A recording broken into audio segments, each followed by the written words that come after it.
अब हम लोग देख लें कि संबंध क्या होता है। हम लोगों ने कार्तीय गुणनफल देखा था। अब हम संबंध देखेंगे कि रिलेशन क्या होता है और कैसे परिभाषित करते हैं। यदि ए और बी दो समुच्चय दिए गए हैं तो इनके बीच के किसी संबंध को, संबंध का मतलब रिलेशन का मतलब आर, संबंध को हम आर से प्रदर्शित करते हैं। और इसका मतलब होता है कि कोई संबंध है कहाँ से कहाँ, ए से बी तक। अर्थात इसे पढ़ते हैं संबंध आर ए से बी तक है। और एरो से हम इसको ऐसे दिखाते हैं कि यह ए है, यह समुच्चय बी है, इनके बीच का जो संबंध है वह आर है। अब आर क्या है? हमने ए और बी से उनका कार्तीय गुणनफल निकालना सीखा था। इस कार्तीय गुणनफल का कोई भी हम उप समुच्चय ले लेते हैं। यह किसका सिंबल है? यह उप समुच्चय का सिंबल है। उप समुच्चय ले लेते हैं, सबसेट लेते हैं। यदि हम एक राशि बी का, तो इस जितने भी उप समुच्चय होते हैं वह ए से बी में किसी न किसी संबंध को परिभाषित करते हैं। अर्थात ए से बी में कोई संबंध ए और बी के कार्तीय गुणनफल का एक उप समुच्चय होता है। अभी एग्जाम्पल हम समझ जाएंगे। हमने लिया ए बराबर ए कामा बी, बी बराबर हमने मान लिया एक्स ले लिया, तो ए क्रॉस बी का मतलब क्या हुआ है? इसका एक बार इसके साथ पेयर कर दें, 1 उसके बाद एक इसके साथ पेयर कर दें B1। ये हमारा दो अवयव मिलेगा। क्यों मिलेगा?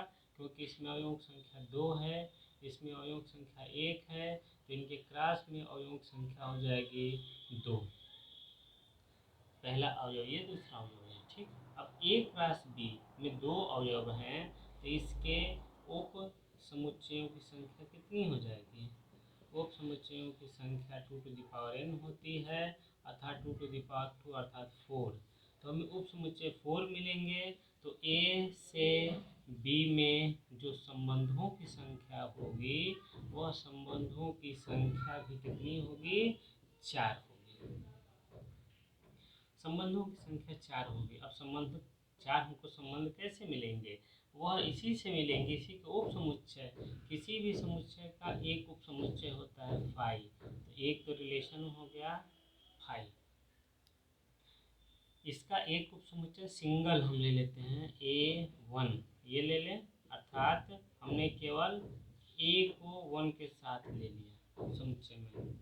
यह भी A से B में एक संबंध को परिभाषित करेगा।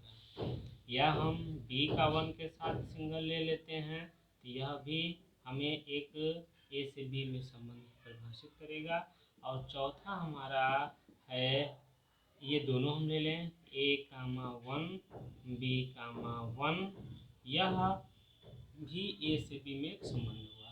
यदि हम एक पांचवा बना दें, सपोज करो हमने लिया फाई और A1, तो क्या यह A से B में एक संबंध है? बताएं। यह A से B में एक संबंध नहीं है। संबंध नहीं है। क्यों नहीं है? क्यों नहीं है संबंध? क्योंकि यह फाई कोई अवयव नहीं होता है संबंध में। क्योंकि वह ए क्रॉस बी का उप समुच्चय होता है, तो इस उप समुच्चय में जो अवयव होंगे, हमने कल बताया था कि ए क्रॉस बी के जो अवयव होते हैं वह क्रमित युग्म प्रकार के होते हैं। क्रमित युग्म प्रकार के होते हैं। क्रमित युग्म, ये क्रमित युग्म के रूप में नहीं है, ये क्रमित युग्म के रूप में नहीं है। इसलिए यह एक ए क्रॉस बी प्रकार का भी नहीं है, इसलिए यह संबंध नहीं है।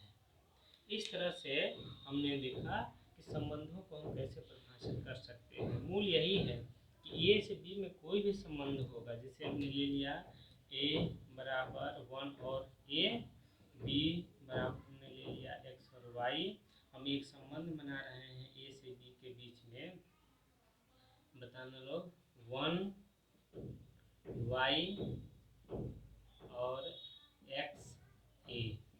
यह बताओ यह आर संबंध है कि नहीं है।